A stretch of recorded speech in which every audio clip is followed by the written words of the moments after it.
이지 그 계유정난을 저번 시간에 이제 말씀을 드렸는데 계유정난 때 수영대군 편에 섰던 사람들이 공신이 됐죠. 그 정난 공신이 됐는데 그 정난 공신 이전에 여러 공신 책봉이 이루어진 적이 있어요. 그래서 그 공신 책봉 이루어진 거를 이전에 우리 배운 것들 쭉 정리하면서 같이 한번 볼게요. 먼저 고려를 무너뜨리고 조선을 건국하는데 참여한 사람들이 무슨 공신이 됐죠? 개국 공신이 됐죠. 뭐 정도전, 남은, 네. 뭐 윤소종, 뭐 이런 사람들, 점점점. 자, 그리고 이방원이 자기 동생들을 죽이고, 그리고 이제 정도전, 남은 이런 사람들 제거하면서 권력을 움켜줬죠. 그게 1398년 무인년에 일어났다 그래서 무인정사라고 부르는 사건이었는데, 1차 왕자의 난인데, 이 1차 왕자의 난을 이끌었던 사람들을 이방원이 정사공신으로 책봉을 해요.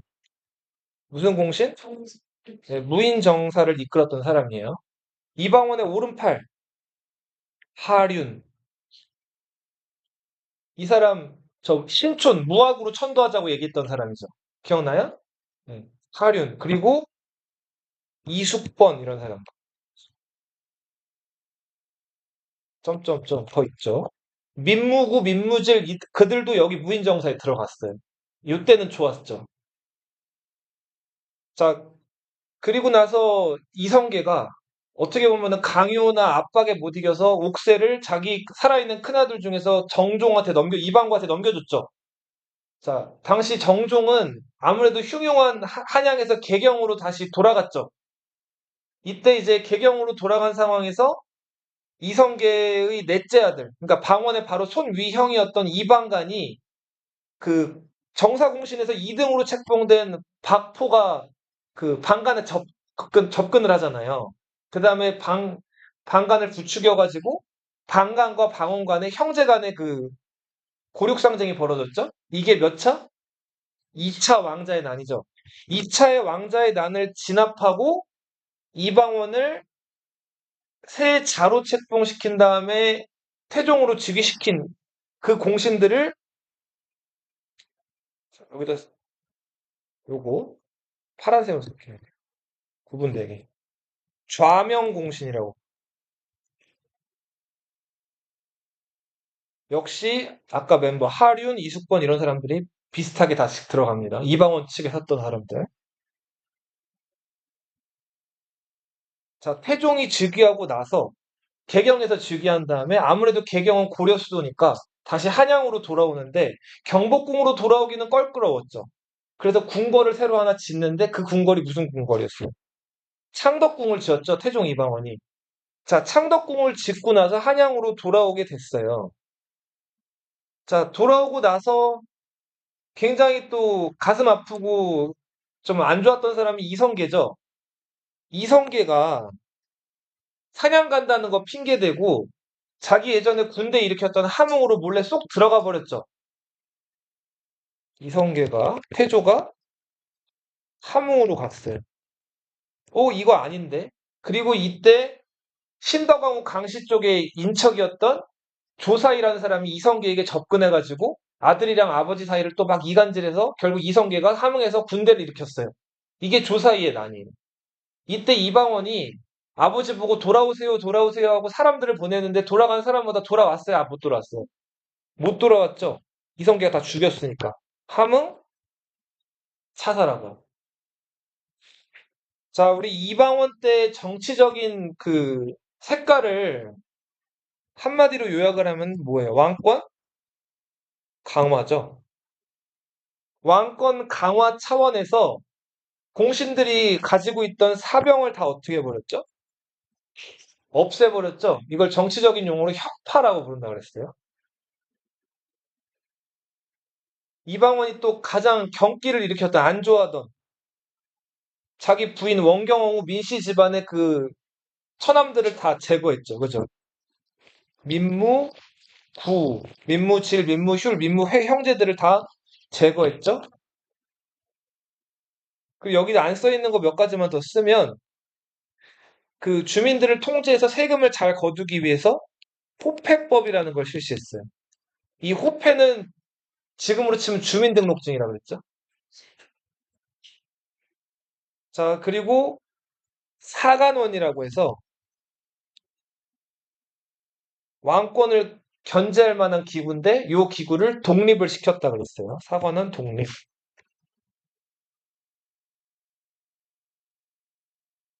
육조 직계제라는 걸 실시하죠. 재상들한테 권한을 안 주고 육조 행정부서에 있는 관원들이 직접 자기한테 보고하게. 자, 그 큰아들이 말썽을 부려가지고 큰아들을 끌어내렸죠. 폐쇄자 시켰죠. 그리고 나서 셋째 아들 충녕대군을 세자로 임명을 했죠. 자, 그리고 자기는 이제 상왕으로 물러났고요. 그러면서 정종은 상왕이었다가 뭐가 됐어요? 졸지. 상왕이 두 명 생기니까 정종이 태상왕이 됐어요? 노상왕으로 바뀌게 됐죠.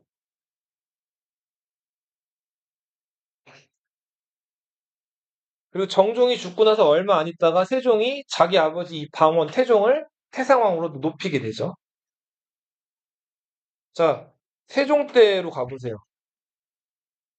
상왕 태종이 다른 권한은 다 세종대왕에서 넘겨줬는데 이조랑 병조의 권한만큼은 자기가 다 도장을 찍겠다 그랬죠. 이조는 뭐 하는 부서예요? 인사. 병조는 인사. 강상인이 병조 참판이었는데 태종한테 보고 안 하고 세종한테 보고했죠. 요거 꼬투리 잡아가지고 태종이 강상인을 불러다 고문을 했죠. 강상인을 계속 고문했는데 강상인은 이유도 없이 고문을 당했어요. 근데 태종의 목표는 누구였어요? 시몬이었죠. 이 시몬이라는 사람이 누구 아버지였죠? 소원왕후 심씨의 아버지였죠. 이 시몬은 뭐 이조판서, 병조판서 여러 가지 다 거쳐가지고 이 무렵에는 영의정이 돼서 명나라에 그 세종대왕 즉위를 알리는 사신으로 갔다 오는 상황이었는데 인기가 엄청났다 그랬죠. 권세도 많고. 근데 이 방언이 그걸 안 좋아했다 그랬죠. 그래서 자기 어떻게 보면은 사돈, 그러니까 자기 며느리의 아버지였던 시몬을 제거했죠. 태종이 아직 병권을 가지고 있던 세종대왕 1년에 이종무를 시켜가지고 대마도정벌을 갔죠. 처음에는 성공하나 싶었는데 이종무와 이종무 그 군인들이 욕심을 부려서 산속 깊이 들어갔다가 오히려 역으로 좀 당했다 그랬죠. 그래서 승리라고 보기엔 뭔가 찝찝한. 자, 세종대왕은 아버지 이방원과 달리 의정부를 믿었죠. 그래서 의정부, 서사제, 황희정승, 맹사성 이런 사람들이 정승으로서 크게 활약을 했고 세종대왕 정치의 핵심은 집현전. 그리고 집현전 학자들을 모아놓고 토론하는 거를 경연. 세종대왕의 그 아주 그 위대한 정치 세 가지로 요약을 하자면은 자주 스스로 백성을 근본으로 민본 그리고 그 허황된 게 아니라 실제 생활에 도움되는 실용이었죠. 중국 달력 가져다 쓰니까 중국 하늘 보고 달이랑 별이랑 태양이랑 계산한 게 우리랑 틀리죠. 그래서 이슬람의 그 수학, 이슬람의 달력 계산하는 기술을 가져와서 이슬람 달력을 참고해서 만든 우리 하늘을 보고 만든 달력이 칠정산이죠. 내편, 외편으로 구성되어 있고요. 신분 이런 거 구애받지 않고 기술 있는 사람을 뽑았었는데 대표적인 사람이 노비 출신 기술자 장영수, 해시계, 물시계 뭐 이런 것들. 그리고 요거는 따로 언급은 안 했는데 문과에 급제해서 원래 그 문과적인 소양이 뛰어난 사람인데 음률에도 정통, 음악에도 정통한 사람이라서 이 사람을 불러다가 당나라 때, 송나라 때 이제 중국에서 넘어온 이런 음악들을 잘 정리하게끔 만들어요. 음악하면 박연. 자, 경기도 지역 농민들 17만 명에게 일일이 관리들을 보내서 찾아가서 설문조사를 해서 공법이라는 세금 제도를 만들었어요. 흉년이 들었을 때, 흉년이 들었을 때 차등을 둬가지고 세금을 거두는 거예요. 그리고 토지의 비옥도에 따라서, 그러니까 생산량에 따라 가지고 또 세금을 다르게 거두는 거예요. 여진족들이 살고 있는 4군 지역을 누굴 보냈어요? 최윤덕과 누구? 김종서. 김종서는 원래 문과에 급제한 문관이었죠. 근데 이제 군대를 통솔하게 했고, 김종서를 비롯한 여러 그 집현전 학자들이 중심이 돼가지고 망한 고려의 역사를 정리했어요. 그게 여기다 말고 요 아래다 쓸게. 이거 세종대왕이 명령했고 문종 때 완성이 된 역사책이 고려 사. 네. 그리고 요거로 좀 모자라다 그래서 고려사 내용을 좀 보완해가지고 새로 만든 역사책이 고려사 전류. 동양에서 역사서술의 기본 원칙은 한 왕조가 있으면 그 왕조 때 그 왕조의 역사를 기록하지 않고 그 왕조가 다 망하고 나서 당사자들이 다 죽은 다음에 다음 왕조에서 그 역사 자료를 모아서 기록하는 게 기본 원칙이에요. 왜 그렇게 한다 그랬죠? 권력자들이나 힘 있는 사람들이 살아있을 때 그 사람들 이야기를 쓰게 되면은 아부를 하게 되죠. 그런 것들을 방지하고 객관적이고 공정한 어떤 그 네. 그 노선을 유지하기 위해서 왕조가 멸망한 다음에 역사가 편찬이 된단 말이에요. 요거 TMI인데 하나 더 쓰면 고려사는 기전체라는 서술 방식. 기전체에서 기는 본기를 뜻하고요. 전은 뭘 뜻할까요? 열전을 뜻해요. 본기는 임금의 기록이에요. 열전은 중요한 인물에 대한 기록이에요. 그러니까 기전체라는 그 스타일 자체는 누구 중심으로 역사를 쓰는 거예요? 제일 앞에 나와 있는 게 뭐예요? 임금이죠, 임금. 임금 위주로 뭐 쓰는 역사 기본 서술 방식이 고려사예요. 그러니까 이 고려사는 왕권 중심이라고 보시면 돼요. 역사 서술에 있어서요. 고려사 전류는 고려사의 부족한 점을 보완했다 그랬죠. 요거는 편년체.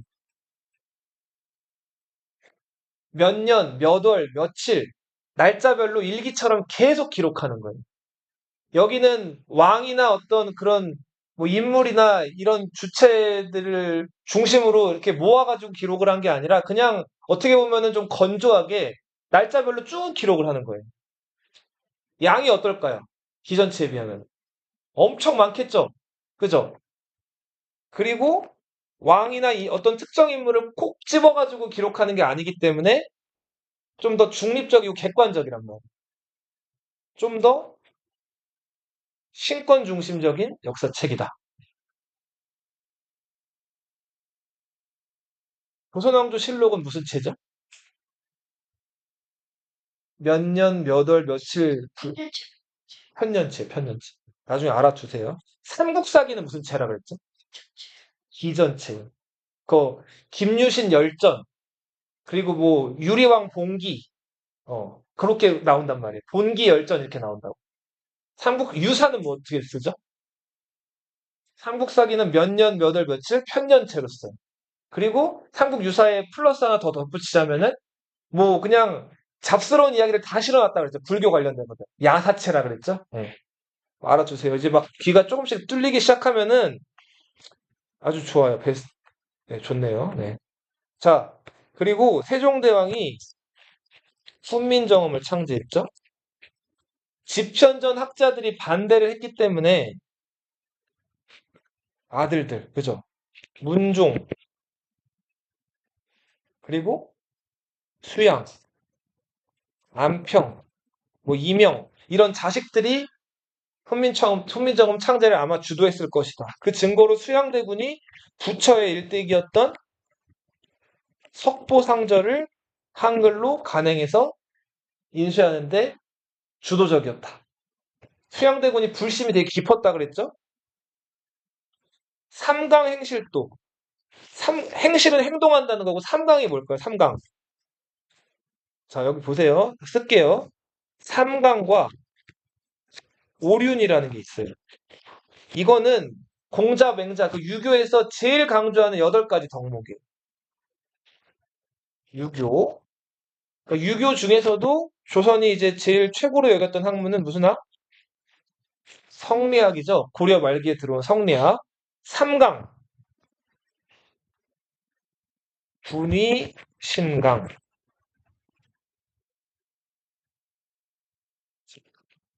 부위, 자강. 부위, 부강.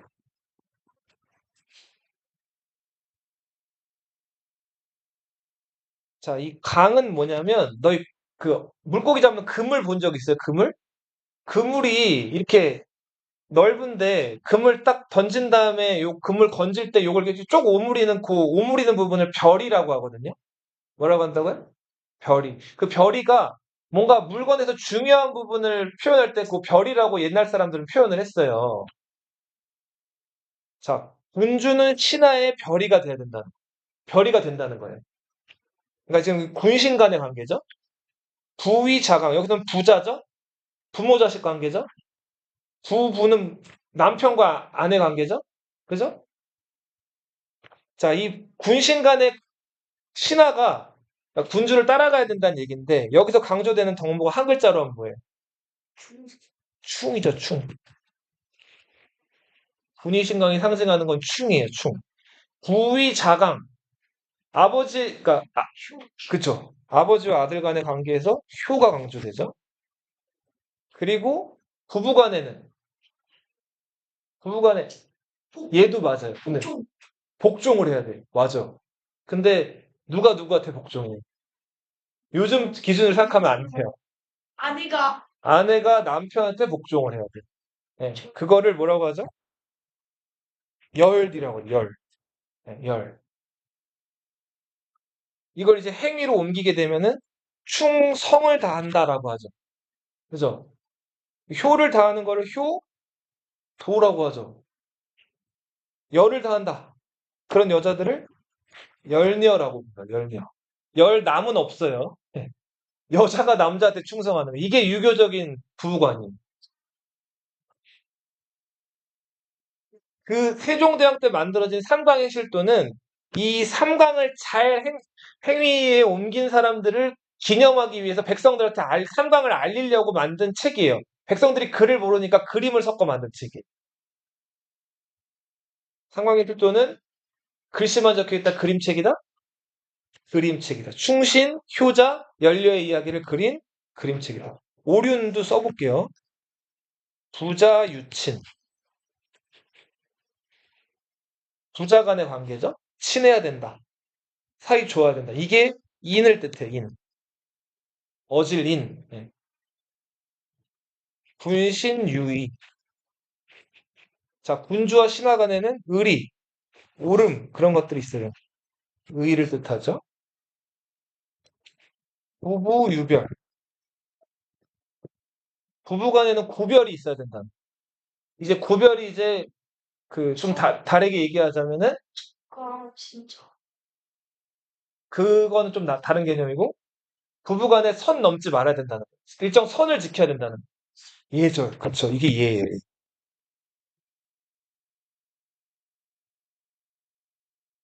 자, 그리고 당유, 유서.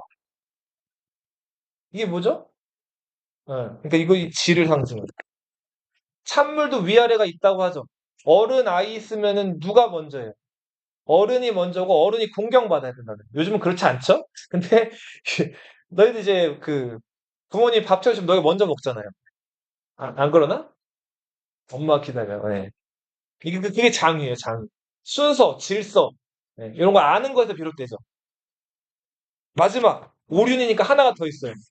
네, 맞아요. 동우유신. 동신 아니라 동우유신. 네, 맞아요. 친구 간에 믿음이 있어야 된다. 신. 인의 예지 신. 인의 예지만 하면 뭐가 돼요? 인의 예지 네 가지만 하면 여기까지 하면 사덕이죠. 사덕. 인의 예지 신까지 들어가면 오상이라고. 오상. 이게 삼강오륜이에요.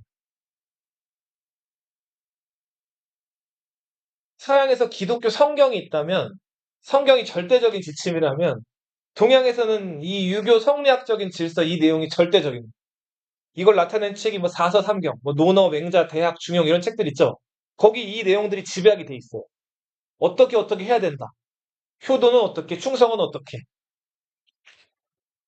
용비 어천가는 건국의 정당성을 노래한 시죠. 육룡이 나르샤. 농사직설은 농서죠, 농서.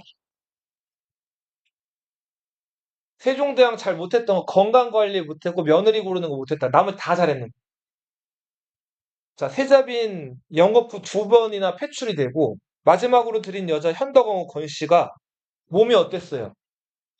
약했죠. 딸 낳고 아들 낳은 다음에 바로 죽어 3일 만에 죽었단 말이에요.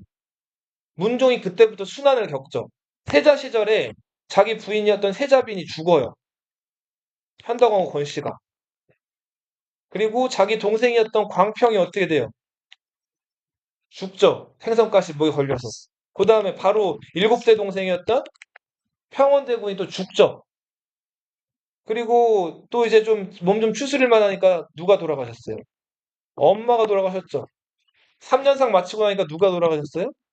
아버지가 돌아가셨죠. 영거푸 다 돌아가셨죠. 그죠. 자, 줄초상을 치렀단 말이에요. 거기다가 여기 5년이라고 잘못 기록이 됐는데 8년에 아버지를 대신 몸 아픈 아버지를 대신 대리청정을 했죠. 그러다 보니까 몸이 극도로 쇠약해졌고 문종이 이제 결국 재위 2년 만에 죽게 되죠. 문종의 유일한 아들이었던 단종이 12살에 임금이 됐어요.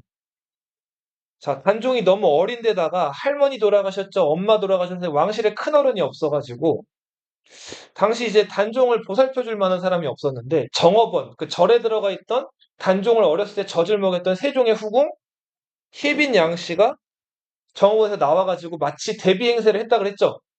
수양 쪽 기록입니다. 근데 기분이 좀 많이 안 좋은 상황이었는데 수양 쪽 입장에서는 수양 대군이 이 혜빈 양씨를 견제하려고 세종대왕이 아니라 문종의 후궁이었던 귀인 홍씨를 빈으로 올려요. 숙빈으로. 네. 자, 근데 이게 원래 가능한 거예요? 문종이 지금 어떻게 된 상황이에요? 문종이 죽었죠. 원래 후궁들의 품계를 올리려면 그 왕이 살아있을 때 그 왕이 예뻐해가지고 후궁들의 품계를 올리는 거지. 왕이 죽은 다음에 그 후궁들의 품계를 올리는 경우는 없어요. 근데 수양대군이 혜빈을 견제하기 위해서 똑같은 빈으로 귀인홍 씨를 올린 거예요. 문종의 후궁을. 자, 문종이 이제 단종을 부탁했던 신하 김종서 황부인이었죠? 고명 대신들. 수양대군과 안평대군은 라이벌 관계를 이뤘죠. 김종서 황부인이 누구랑 더 가까이 지내요? 안평대군이랑 가까이 지내죠.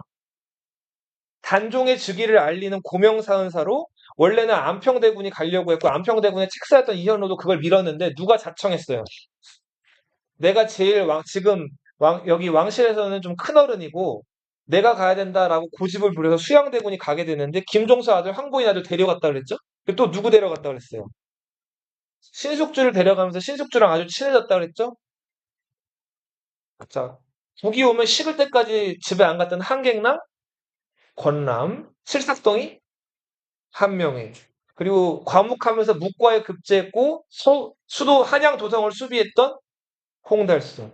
술을 고래처럼 먹고 그의 뜻도 의외로 또 문과에 급제했던 홍윤성. 이들이 주도했던 게 계유 정난이라 그랬죠? 란 아니라 그랬죠? 난이라 그랬죠? 편안히 할 정. 난은 무슨 난자라 했어요? 어려울 난이라고 했죠. 어려움을 편안하게 만들었다. 김종서, 황보인 같이 신하들이 설치던 어려운 상황을 내가 편하게 만들었다는 거예요. 그리고 그들을 가리켜서 무슨 공신이라고? 정난공신이라고 한다 그랬죠? 이들이 이제 나중에 교과서나 이런 데 등장하는 훈구라고 불리는 세력들의 원류가 된 사람들이에요. 훈구. 훈장할 때 훈, 공훈자예요. 구는 옛구자예요. 공이 있는 옛날 사람들이란 뜻이에요. 대표적인 인물이 이때 등장한 사람들이 한명회, 그리고 신숙주, 홍윤성, 이런 사람들, 홍달순.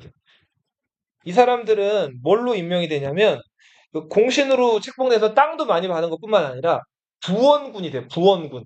우리 저 왕자들을 대군 아니면 군이라고 부르죠. 그거는 왕자라서 이렇게 높여서 불러주는 거거든요. 군이라고. 네. 거의 제후 반열에서 이제 불러주는 건데 그거를 이 사람들도 불리게 돼요. 자, 한 명에는 뭐 상당군. 그냥 이거는 TMI 알아만 두세요. 신숙주는 자기 본관이 고령이기 때문에 고령군. 나중에 사극 같은 데 보면 한명회를 그냥 한명회라고 안 부르고 상당군, 승당군, 고령군 이렇게 불러요. 자기 출신 지역이나 자기가 받은 땅 이름을 따가지고 무슨 무슨 군 이렇게 부른단 말이에요. 이런 제도를 부원군 제도라고 불러요. 부원군. 부원군은 원래 누가 임명이 되냐면 왕의 장인어른 아니면 막대한 형언할 수 없는 막대한 공을 세운 공신들을 부원군으로 임명을 한단 말이에요. 홍윤성은 뭐 인산군 여기 홍씨 있나? 남양 홍씨예요? 아니에요? 회인 홍씨인가? 어디 홍씨 몰라? 네. 홍씨는 남양 홍씨가 유명해. 남양에 본관이 있어서 남양군. 자 이런 식으로 이제 꺼드럭거릴 만한 하나의 그런 어떤 감투들을 다 쓰게 된 거예요. 정난공신. 자 조카를 몰아내고 왕이 됐죠. 또 옥새 받아오는 것도 이것도 보통 일 아니라 그래서 이때 또 공신 책봉이 이루어져요. 이때 공신들을 좌익공신이라고. 여기서 좌는 돕다라는 뜻이에요. 이익은 날개 익자고 날개가 돼서 도왔다는 거예요. 세조의 즉위를.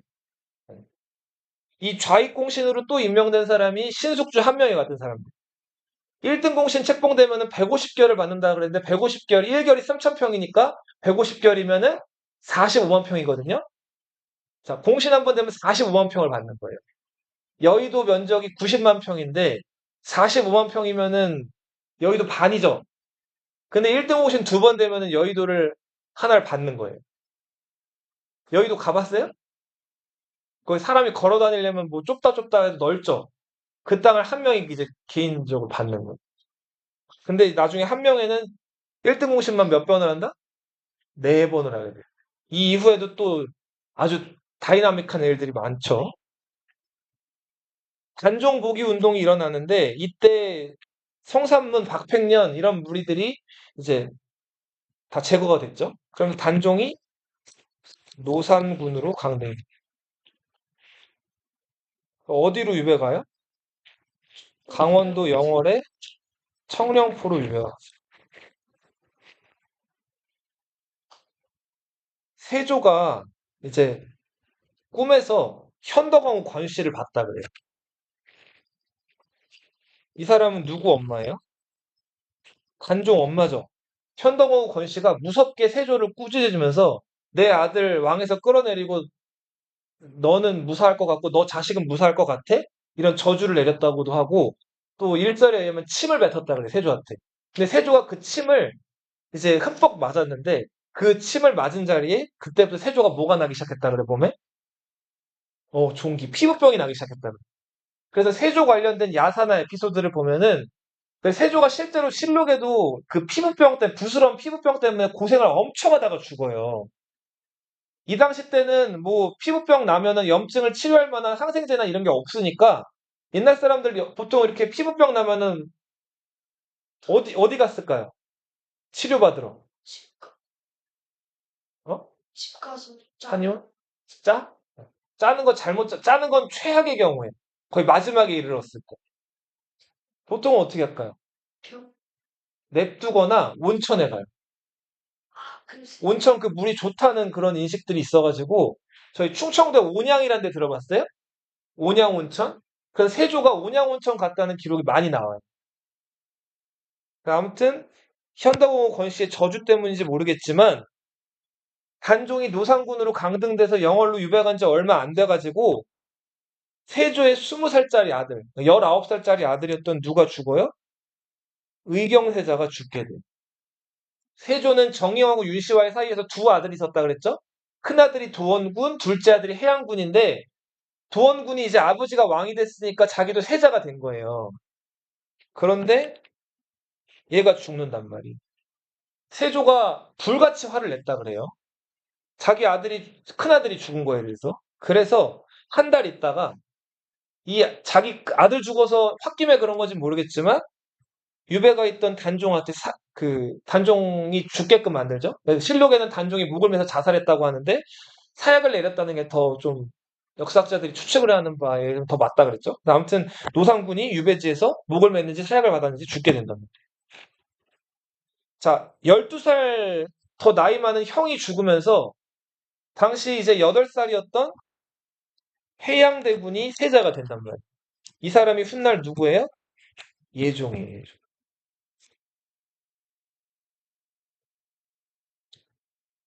자, 세조 때 정치에 대해서 좀 얘기를 할게요. 세조는 노상 이런 말을 했다 그래요. 공자의 도보다 석가의 도가 한 수 높다. 자, 공자, 석가. 석가가 누구예요? 석가. 부처님이죠. 자, 유교를 국시로 하는 나라에서 공자 말고 누구를 더 우선시했다고요? 부처님을 더 높였다고, 더 좋아했다고. 그래서 실제로 세조가 아직 수양대군 시절에 세종대왕 지시받아가지고 부처의 일대기를 막 간행하기도 했다 그랬죠. 불심이 깊었던 사람. 그렇게 나쁜 짓 많이 해놓고. 그리고서는 그 불경을 인수할 만한 그 관청을 하나 만드는데 그게 간경도감이라는 것이에요. 당연히 신하들이 이거 좋아했을까요? 안 좋아했을까요? 태어나면서부터 서른 먹을 때까지 계속 공자, 맹자, 불교 나쁜 거 이렇게 배워와가지고 과거 시험 합격한 사람인데 그 사람들 앞에서 뭐 강경도감 지어라. 그래서 대장경을 인수해라. 법화경을 인수해라. 석고상절 더 인수해라. 이렇게 얘기하니까 유학자들이 좋아할 리가 없죠. 매번 아니되옵니다 하는데 세조가 아랑곳하지 않아요. 내가 어떻게 왕이 됐는데 니네들 말에 귀를 기울일 것 같아? 다 깡그리 무시하는 거예요. 그러면서 또 절을 만들려고 하는데 세조가 지은 절이 원각사라는 절. 들어본 적 있어요, 혹시? 이 원각사란 절은 지금 남아있지 않아요. 대신에 원각사 안에 있던, 경내 안에 있던 탑만 남아있거든요. 그 탑이 저 탑골공원이라고 들어봤어요? 그 탑골공원에 있어요. 혹시 가본 적 있어요, 탑골공원? 그 탑이 원각사지. 여기 지자가 붙으면 그 절이 지금 안 남아있는 거라 그랬죠? 네, 맞아요. 터만 남아요. 원각사 창건. 원각사지 10층 석탑이에요. 이게 대리석으로 만들어가지고 비 맞으면 녹죠. 그래서 탑골공원에 사람들 볼 수 있게 전시는 돼 있는데 유리관으로 덮어놨어요. 이 원각사지 10층 석탑은 그 탑의 그 몸체에 서육이라든지 부처의 어떤 태어나면서부터 죽을 때까지 일대기 이런 것들이 조각이 돼 있어요. 서육이 뭔지 알아요? 서육이? 손오공, 저팔계, 사오정, 삼장법사. 그 삼장법사가 인도 왔다 갔다 하는 거를 이제 사람들이 재미난 것들 추가해가지고 막 요괴랑 싸우는 이야기 써서 만들어낸 불교 소설이란 말이에요. 그 내용들을 이제 조각을 해놓은 거예요. 아무튼 원각사지 10층 석탑을 만들게끔 했다. 요때가 또 중요한 일인 게 아까 공신들한테 땅을 많이 줬다 그랬죠. 근데 그 땅을 주게 되면 어떻게 이제 운영이 되냐면 그 땅에 사는 백성들이 세금을 나라에 내는 게 아니라 공신들에게 내게 되는 거예요. 그래서 공신들은 아무튼 막대한 이제 곡식이나 이런 것들을 차지하게 되는데 문제는 그렇게 공신들도 임명이 많이 된단 말이에요. 그 개국 초부터 지금 개국공신, 정사공신, 뭐 좌명공신, 뭐 여러 공신들이 많이 책봉됐죠. 지금도 계유정난 때 정난공신, 좌익공신 해가지고 공신이 5번이나 책봉이 됐는데 그때마다 셀 수 없이 많은 공신들이 책봉이 돼요. 근데 이거 환수는 안 돼요. 그러다 보니까 점점 관리들한테 줄 땅이 부족해졌겠죠. 그죠? 근데 봐봐, 선생님 봐봐. 초기에는 그 관리들한테 땅을 나눠준 다음에 관리들이 관직에서 물러나거나 은퇴를 해도 그 땅을 회수하지를 않았어요. 왜 회수 안 했을까요? 공신들이니까. 그 나라 세우는데 나라 처음에 이끌어 나가는데 도움을 많이 줬으니까 그거 가지고 은퇴해도 생계대책으로 삼으라고 그 땅을 냅뒀단 말이에요. 과전법 이런 거 기억나죠? 은퇴한 관리들 땅을 회수를 안 했어요. 그러다 보니까 땅이 부족해졌다 그랬죠? 그래서 이제 현재 일하고 있는 관리들한테만 땅을 주는 거예요. 이거를 직전법이라고. 이거 시사하는 바가 좀 큰데 너희 혹시 시사 관심 있는 사람들이 있을지 모르겠는데 근데 좀 너희들한테는 나이가 어리니까 2014년이면 너희 태어나기 전인가? 태어났을 때? 2014년에 한국에 박근혜라는 대통령이 있었어요. 들어봤죠? 네, 맞아요. 그 사건이 있었을 무렵인데 그때 박근혜를 대통령으로 만들었던 정당이 새누리당이라는 정당이었어요. 들어봤어요, 혹시? 네. 지금 국민의힘의 전신이죠. 네. 근데 이거는 뭐 정당 차원의 이야기를 떠나가지고 이전부터 대한민국에서 이제 많이 그 문제로 지적되던 게 공무원 연금 문제였어요. 자, 공무원들 대한민국 48년에 건국됐죠. 1948년에. 그래서 건국 초기에는 나라가 되게 어려웠잖아요. 그래서 나라를 위해서 희생하고 일하고 공무원들 월급이 원래 처음에 그렇게 높지 않죠. 호봉이 쌓이면은 이제 처음에 들어가면 월급이 짜다가 1호봉, 2호봉 연차가 쌓이면 쌓일수록 월급이 올라가긴 하는데 처음에 월급이 높지가 않잖아요. 근데 아무튼 그래서 나이가 먹고 30년, 20년, 30년 이상 근속을 하게 되면 그래도 월급이 꽤 올라가는데 그 사람들 은퇴하면 생계대책이 없죠. 그래서 그 사람들한테 공무원 연금을 보장을 해줬단 말이에요. 공무원 연금은 어떻게 운영이 될까요? 세금. 근데 구체적으로 어떻게 운영이 되냐면, 자, 봐봐요. 공무원들이 일할 때 그 월급을 받죠, 다달이? 그럼 그 나라에서 공무원 월급 중에 일부를 떼어다가 그 사람 연금으로 저장을 해요. 그 공무원들 의사와는 상관이 없이.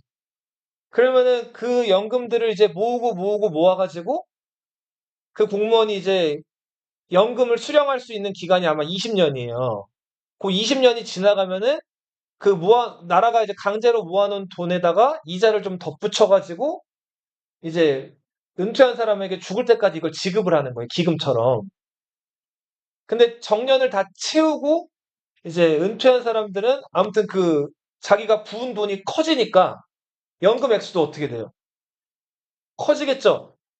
근데 그들이 모은 액수에다가 이자를 덧붙여가지고 이제 나라에서 배려를 하는데 그 이율이 일반인들이 받는 그냥 일반 회사 다니는 사람들도 연금을 받거든요. 국민연금이라는 거를. 국민연금의 3배, 4배, 5배 이랬단 말이에요. 그러니까 나라를 위해서 평생 젊음을 바쳐가지고 애국하고 충성을 했으니까 그 이자율로 보답을 하겠다는 거예요. 근데 그 공무원 연금의 높은 이자율을 아까 얘기했듯이 뭘로 충당한다고요? 세금으로 충당을 하는 거예요. 근데 문제는 우리나라가 대한민국이 점점 많이 커졌죠. 공무원들도 예전에 비해서 숫자도 많아지고 이래저래 여러 기관이나 조직이나 아무튼 공무원 이 규모가 커졌단 말이에요. 연금 지출이 어떻게 됐을까요? 정부에서. 공무원 숫자가 늘어났는데. 커졌겠죠?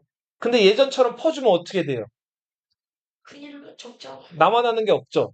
자, 봐봐. 대한민국 예산, 전 국민에게 세금으로 걷어들이는 1년치 예산이 400조가 좀 넘어요. 몇 조라고요? 400조. 그 중에서 공무원 인건비로 나가는 예산이 100조가 넘어요. 그러니까 인건비만 몇 분의 몇이에요? 4분의 1이죠. 이게 아무튼 점점 눈덩어리처럼 커졌단 말이에요. 그래서 2014년에 새누리당 제안으로 연금 개혁이 들어갔어요. 공무원 연금 개혁. 이때 반발이 엄청 심했어요. 성역을 건드린 거예요. 우리가 어떻게 열심히 일했는데부터 해가지고 막 공무원 이런 노조나 이런 데서 막 뒤집어졌단 말이에요. 근데도 흐름은 막을 수가 없죠, 대세는. 결국은 공무원 연금에 칼질을 했단 말이에요. 그래서 지금은 한 번 칼질하는 게 어렵지, 두 번, 세 번 칼질하는 건 어렵지 않죠. 계속 공무원 연금 그게 감축 돼가지고 공무원 연금 이율이 국민연금 수준으로 낮아졌어요. 그래서 이제는 공무원으로 20대 초반에 들어가서 60대까지 40년을 일하고 연금을 받게 돼도 그 액수가 크지가 않아요. 국민연금 수준이란 말이에요. 그냥 일반 기업 다니는 사람들은 나라에서 그것도 조금 뛰어다가 국민연금이라고 65세 되면 주거든요. 근데 그 이율은 형편없을 정도로 적어요. 거의 원금밖에 못 받는단 말이에요. 근데 아무튼 그게 이제 대한민국에서도 그렇게 된 거예요. 그 대한민국 건국되고 나서 60년 조금 넘은 상황에서 그 연금 개혁이 이루어졌거든요. 연도 보세요, 이거. 세조가 즉위한 게 몇 년이에요? 1455년이죠. 조선 건국이 몇 년이에요? 1392년이죠. 그러니까 대략 건국되고 나서 몇 년 후예요? 60년 좀 넘은 거죠. 그래서 조선판 무슨 개혁이 이루어진 거예요? 연금 개혁이 이루어진. 이거는 좀 경제사적인 얘기라서 약간 지루하고 너희들 더 어렵고 다운할 수도 있는데 한 가지만 더 얘기하면 요 앞 시대로 가면 어느 왕조가 있었어요? 고려 시대가 있었죠. 고려 시대 때도 전식과라는 그 월급 주는 제도가 있다고 얘기했었죠. 그 전식과도 처음에는 전직 관리들에게 그 땅을 다 주다가 건국되고 나서 60에서 70년 그 사이에 전식과가 한번 개정돼요. 그러면서 전직 관리들에게 주던 땅을 안 주기 시작한다. 이거는 그 왕조별로 피할 수 없는 흐름이에요. 처음에는 나라 건국한답시고 공무원들한테 이거저거 퍼주면서 자 도와줘서 고마워하다가 어느 순간 되면은 세금이 많이 부족해지니까 공무원들 주는 연금들을 어떻게 하기 시작하는 거예요? 자르기 시작하는 거예요. 그런 이야기가 있어요. 자, 이렇게 해서 직전법이 실시가 된다. 이러면 무슨 현상이 일어날까요? 불만. 불만이 커지겠죠. 자, 연금이 없어진 거예요. 뼈 빠지게 일해가지고 70, 80대 그 연금으로 좀 먹고 살라 그랬는데 연금을 안 준대요. 그럼 관리들이 어떻게 하기 시작할까요? 요즘에 젊은 공무원들 20대 들어가서 월급 통장 받아보고 깜짝깜짝 놀라요. 월급이 어때요? 너무 적어요. 막 130만 원, 140만 원 들어요, 한 달에. 그걸 어떻게 살아요? 근데 결혼도 했어요. 막 자식도 있어. 살 수가 없죠. 그래서 20대, 30대 초반 요즘 공무원들 뭐 많이 해요? 그만두는 거예요. 공무원들은 겸직도 안 돼요. 나라를 위해서 충성하는 거죠. 겸직하게 돼서 만약에 그 소득이 국세청에 잡히면은 공무원 그만둬야 돼요. 그러니까 빼도 박도 못하죠. 그래서 공무원들이 그만 많이 두는 거예요. 근데 이 시대 때는 이제 일할 수 있는 직업이라는 게 많이 있어요, 없어요? 없단 말이에요. 그 오로지 농사 짓는 거 아니면은 과거 봐가지고 관직에 나가는 건데 그 높은 급수가 아닌 저급 공무원들은 하급 공무원들은 월급이 얼마 안 돼. 연금도 안 줘. 그럼 이제 뭘 하기 시작할까요? 머리를 굴리기 시작하는 거예요. 자, 공무원들 돈은 많이 못 받지만 동사무소 계신 분들도 공무원이죠. 여기 경찰서 아저씨들도 공무원이죠. 월급 처음엔 별로 안 많은 것 같은데 실제 많지도 않고 근데 대신에 뭐가 있어요? 이 사람들은 명예도 뭐 있죠. 네, 명예도. 근데 그거보다 더 중요한 거 간지 권한이 있죠. 권한. 동사무소 직원들 별거 아닌 것 같아도 뭐 건물 용도를 결정한다든지 중요한 권한의 그를 결정하거나 변경할 수 있는 그런 권한들이 있단 말이에요. 이거를 원래 공정하고 원칙대로 해야 되는데 자 은퇴하면 땡이란 말이에요. 권한은 가지고 있어요. 근데 누군가 뒤에서 쓱 뒷돈을 찔러줘요. 아니, 그거, 요렇게 좀, 나한테 좀 유리하게 해달라. 예전에는 연금이 뚜둑하게 나오니까, 만약에 불명예스럽게 뇌물 받아가지고 잘리면 연금이 나와요, 안 나와요? 안 나온단 말이에요. 그래서 안 잘리려고 그런 거 더 안 받기도 했었어요. 근데 이제는 잘리나 안 잘리나 월급은 얼마 안 되죠. 그 연금은 안 준대요. 그러니까 뭐 하기 시작하는 거예요? 뇌물을 받거나 부정부패를 하기 시작하는 거예요. 이때부터 그런 현상이 도드라지게 나타나요. 소위 말하는 이제 헬조선의 시작이죠. 이때부터. 자, 그리고 세조가 좋아했던 거 술자리 정치예요.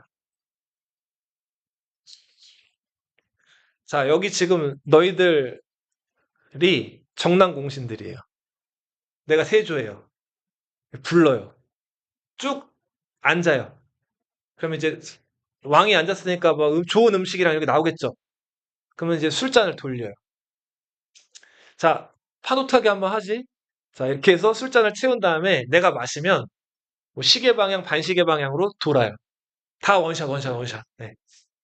자, 그 다음에, 요거 좀, 뭐, 재미없는데, 이번에 뭐 게임 해가지고 벌칙 걸린 사람이 연거푸 3잔 마시지? 어, 내가 걸렸어요. 근데 나는 좀 컨디션이 안 좋으니까, 자, 저기 김성규 대신에 한번 마셔봐. 자, 이런 식으로 이 신하들한테 술 먹이는 걸 좋아했어요. 자, 그렇게 해서 술을 한번 마시면 잔치에서 보통 끝을 봐요. 밤새 먹는 거예요, 밤새. 근데 술이 강한 사람은 상관이 없는데 약한 사람은 어때요? 죽을 마음이죠. 네. 막 토하기도 하고 안 좋은데 그래도 술을 먹이는 거예요.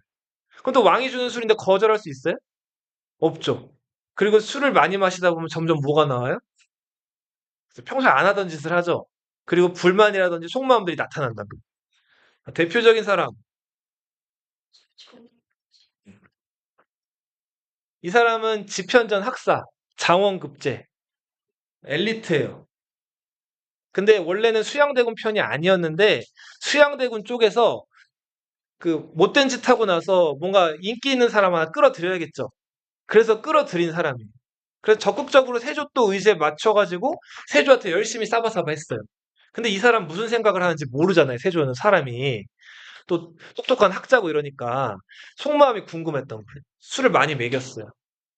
자, 어느 날 술을 한번 잔뜩 취했는데 이 사람 뭐라 그랬을까요? 세조한테 야! 너! 이렇게 얘기한 거. 손가락질하면서. 왕한테. 자, 아무리 술자리고 취했다고 하고 재미난 분위기라고 해도 왕한테 야, 야, 너, 그럼 돼야 안 돼. 권력의 중심에서 점점 멀어지게 돼.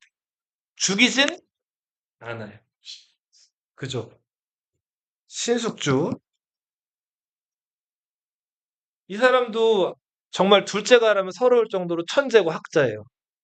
술을 잔뜩 먹었어요. 한명의 신숙주, 수양, 세조 셋이서 술자리를 가졌어요. 자, 술이 잔뜩 이제 서로 셋 다 취한 상태인데, 세조가 신숙주한테 팔씨름 하자 그래요.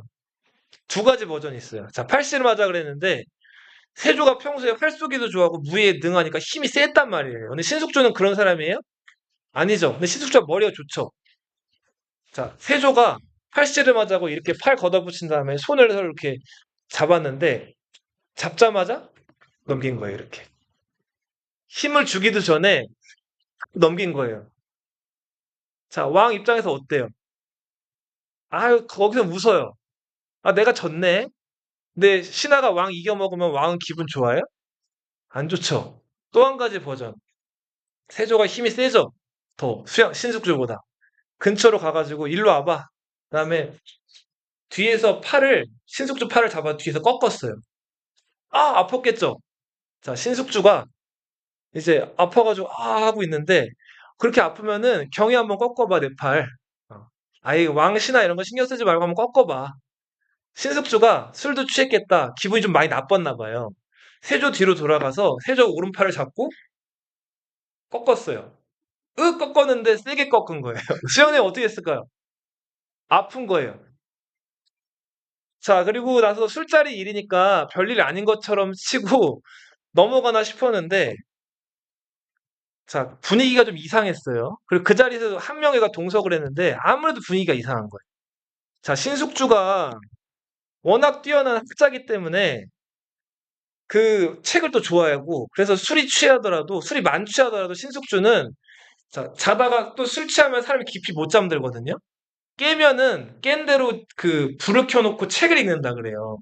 그만큼 똑똑한 사람인데 한 명애가 신숙주 집에 사람을 보내가지고 오늘은 책 못 읽게 그 등잔이랑 등불을 다 치워버리라 그래. 그래서 신숙주가 그날도 이제 술이 취했지만 이제 좀 깨가지고 책을 읽으려고 하는데 등잔 등불이 없으니까 그냥 잠든 거예요.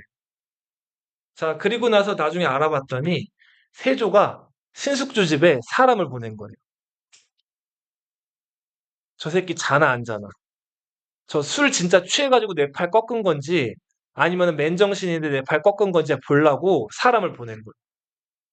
근데 다행히 신숙주 집에 그때 밤에 불이 켜졌어요, 안 켜졌어요? 안 켜졌죠. 그래서 위기를 넘겼다는 그런 일화가 있죠. 한 명 더, 양정이란 사람. 이 사람 일자 무식이라 그랬죠? 문맹이에요, 문맹. 근데 이 사람 그 계유정난 당일날 세조랑 김종서 집 같이 찾아간 사람이에요. 그 종이 김종서 뒤통수 철퇴로 내려치고 김종서 아들 달려올 때 김종서 아들 그 등 뒤에다 칼 꽂은 사람이라고. 양정. 그 양정인데 이 사람 못 배워서 그런지 아무튼 뭐 세조 눈밖에 나서 그런지 모르겠는데 한양에서 중요한 관직에는 못 들어가고 함경도 평안도 저 멀리 외직만 돌았어요. 너희 생각을 해봐. 너희 지금 다 정난공신이고 공신 책봉 받아가지고 떵떵거리고 살고 싶은데 내가 왕인데 갑자기 저 강원도 산골짜기를 가래요. 기분 나쁘겠죠? 그렇게 몇 년간을 돌다가 양정이 한양으로 부름을 받았어요. 자, 부름을 받아가지고 여기서 술자리를 가지는데 그때 이제 세조가 즐겨하던 술자리 놀이가 그 말싸움 잘하는 두 사람이 있었어요. 뭐 최효온, 양효래 이 두 사람인데 두 사람들 불러놓고 아가리 파이트를 시키는 거예요. 근데 무슨 밑도 끝도 없이 서로 그냥 까내리는 거 있죠. 너는 뭐 어디가 못생겼어. 너는 어디가 뭐 못났어. 뭐 이렇게 그냥 이유도 없이 그냥 둘이 까내리는 걸 보고 웃기잖아. 그거 여러 사람들이 술자리에서 보고 듣고 웃는 거예요. 근데 양정 입장에서는 어때요? 아, 씨발, 딱 이런 생각 들겠죠. 나는 개고생하고 지금 저기서 굴러먹다 왔는데 지들끼리 하고 논다는 것 자체가 유치하잖아요. 술이나 처먹고 시덥잖은 거 가지고 이렇게 얘기하고 막 떠들고 있으니까 양정이 그 자리에서 세조한테